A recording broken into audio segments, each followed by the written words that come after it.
നമസ്കാരം പ്രിയ സുഹൃത്തുക്കളെ, ടെക് ഫോർഗിൻ്റെ പുതിയ വീഡിയോയിലേക്ക് എല്ലാവർക്കും സ്വാഗതം.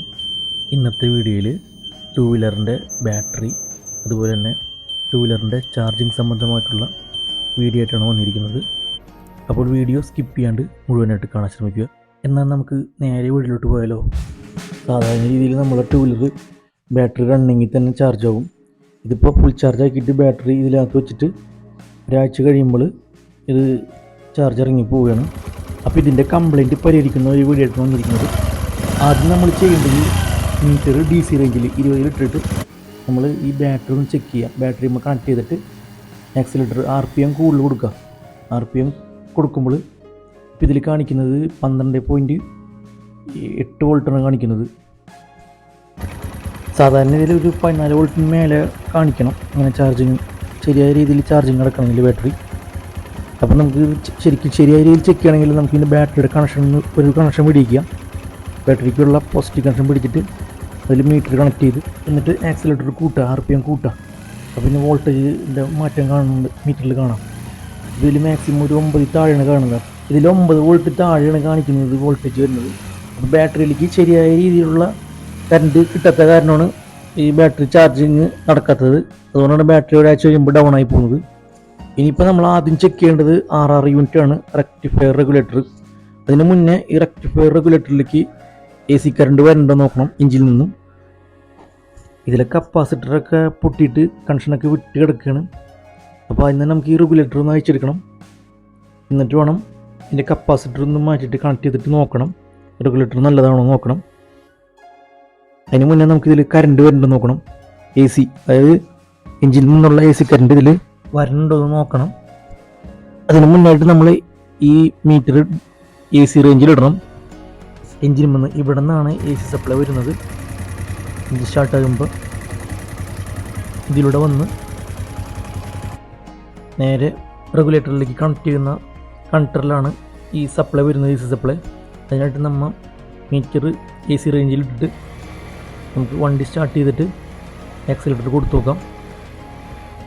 അപ്പോൾ ഇവിടെ സപ്ലൈ കാണുന്നുണ്ട്, ഈ 18-20 വോൾട്ട് താഴെ വരുന്നുണ്ട്. ഈ റെഗുലേറ്ററിൽ നിന്നാണ് കറക്റ്റായിട്ടുള്ള വോൾട്ട്, കോൺസ്റ്റൻ്റ് ആയിട്ടുള്ള വോൾട്ട് നമുക്ക് ബാറ്ററിയിലേക്ക് ലഭിക്കുന്നത്. അതിന് നമുക്ക് റെഗുലേറ്റർ വെച്ചിട്ട് അതിൻ്റെ കപ്പാസിറ്ററൊക്കെ ഒന്ന് മാറ്റിയിട്ട് ആ വയർ കണക്ട് ചെയ്ത് നോക്കാം. റെഗുലേറ്റർ കംപ്ലൈൻറ്റ് ഉണ്ടെന്ന് നോക്കാം. സാധാരണ രീതിയിൽ റെഗുലേറ്ററിൽ നിന്നുള്ള ഔട്ട് ഒരു 14.7 വോൾട്ട് ആവാം.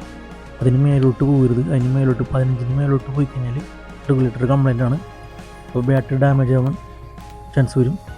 അതുപോലെ തന്നെ 13 വോൾട്ടിലും താഴെ റെഗുലേറ്ററിൽ നിന്നുള്ള ഔട്ട് സപ്ലൈ വരരുത്. അങ്ങനെ റെഗുലേറ്റർ അയച്ചെടുത്തിട്ട് അതിൻ്റെ കപ്പാസിറ്റർ ചേഞ്ച് ചെയ്യാനായിട്ട് അതിൻ്റെ വാല്യൂ 4700 mF 25 വോൾട്ടിൻ്റെ കപ്പാസിറ്ററാണ്. ഇതിൻ്റെ മൈനസ് ലെഗ് ഈ എർത്തുമ്മൽ ഈ ബോഡിയുമ്പോൾ തന്നെ നമ്മൾ സോൾഡർ ചെയ്യാം.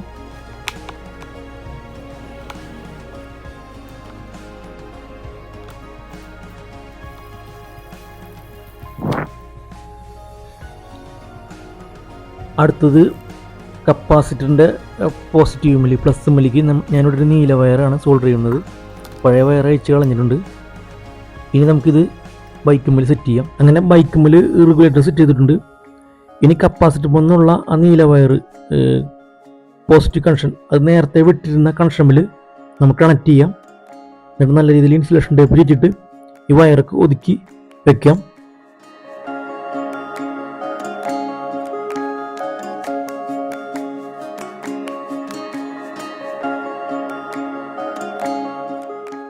ഇനി ചെയ്യേണ്ടതെന്ന് വെച്ചാൽ ബാറ്ററിയിൽ കണക്ട് ചെയ്ത ആ വയർ മീറ്റർ കണക്ട് ചെയ്തിട്ട് DC റേഞ്ചിലിട്ടിട്ട് 20 ഇട്ടിട്ട് വണ്ടി ഒന്ന് സ്റ്റാർട്ട് ചെയ്ത് നോക്കാം. എന്നിട്ട് വോൾട്ടേജ് എത്ര വരുന്നുണ്ടെന്ന് നോക്കാം. ഇപ്പോൾ സ്റ്റാർട്ട് ചെയ്തപ്പോൾ 14.7 താഴെ വരുന്നുണ്ട്. അപ്പോൾ കറക്റ്റ് ചാർജിങ് ആണ്. ഇപ്പോൾ ഇനി നമുക്കിത് ബാറ്ററിയിൽ കണക്ട് ചെയ്തിട്ട് നോക്കാം. 15 മേലോട്ട് പോകരുത്. 15 മേലോട്ട് പോയി കഴിഞ്ഞാൽ റെഗുലേറ്റർ കംപ്ലൈൻ്റ് ആയിരിക്കും, അത് മാറ്റേണ്ടി വരും. അതുപോലെ 13 താഴോട്ടും പോകരുത് റെഗുലേറ്ററിൽ നിന്നുള്ള സപ്ലൈ. അങ്ങനെ വന്നാലും നമുക്ക് റെഗുലേറ്റർ മാറ്റേണ്ടി വരും. കറക്റ്റായിട്ട് ചാർജിങ് കിട്ടില്ല, ബാറ്ററി ഡാമേജ് ആയി പോകും. ഇതിപ്പോൾ കറക്റ്റ് ചാർജിങ് ആണ്, റെഗുലേറ്റർ കണ്ടീഷനാണ്, റെഗുലേറ്റർ കംപ്ലൈൻ്റ് ഒന്നുമില്ല.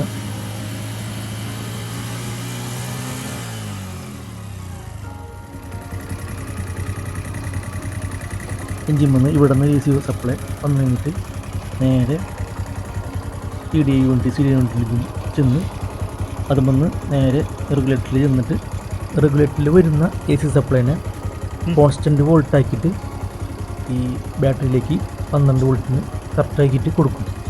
അങ്ങനെയാണ് ടൂ വീലർ റണ്ണിങ് ആകുമ്പോൾ ബാറ്ററി ചാർജിങ് നടക്കുന്നത്.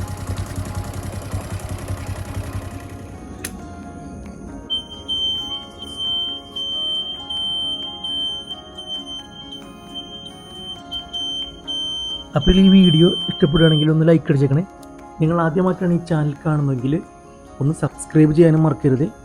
തൊട്ടടുത്ത ബെൽ ബട്ടൺ ക്ലിക്ക് ചെയ്താൽ ഞാനിടുന്ന വീഡിയോയുടെ നോട്ടിഫിക്കേഷൻ ലഭിക്കുന്നതാണ്. അപ്പോൾ ഇതുപോലുള്ള ഉപകാരപ്പെടുന്ന ചെറിയ വീഡിയോ ആയിട്ട് വീണ്ടും വരുന്നതാണ്. Thanks for watching. ബൈ.